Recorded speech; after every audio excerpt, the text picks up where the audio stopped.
In today's video, I will walk you through how to record the purchase of a motor vehicle in Xero. Begin by looking at the top navigation bar in your Xero dashboard. Click on Accounting to open the drop-down menu. From the available options, select Chart of Accounts. This is where you'll create the account that will be used for the motor vehicle. Once you're in the Chart of Accounts, click the Add Account button. This opens the account creation form where you'll enter the details for the new fixed asset account. For the account type, choose Fixed Asset. Since a motor vehicle is classified as a fixed asset, this is the correct category to use. Next, enter an account code that is simple and easy to remember so you can identify the account later without difficulty. After that, enter a name for the account.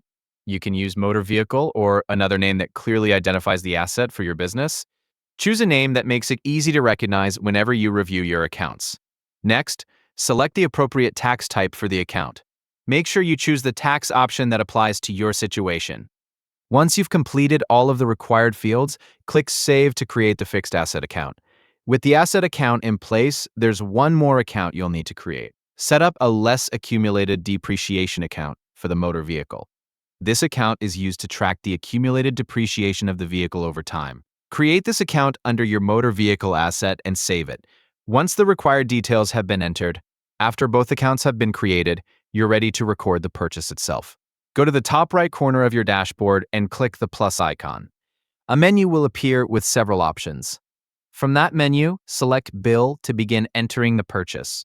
On the bill screen, enter the supplier you purchased the motor vehicle from, along with the other required bill details. Complete the information exactly as needed for the purchase. When you reach the Items section, enter the details for the motor vehicle. As you complete the line item, make sure you select the motor vehicle fixed asset account that you created earlier. This ensures the purchase is recorded against the correct fixed asset account. Take a moment to review all of the information you've entered to make sure the supplier details, bill information, and account selection are correct. Once everything looks accurate, save the bill to complete the process. Thank you for watching. See you in the next video.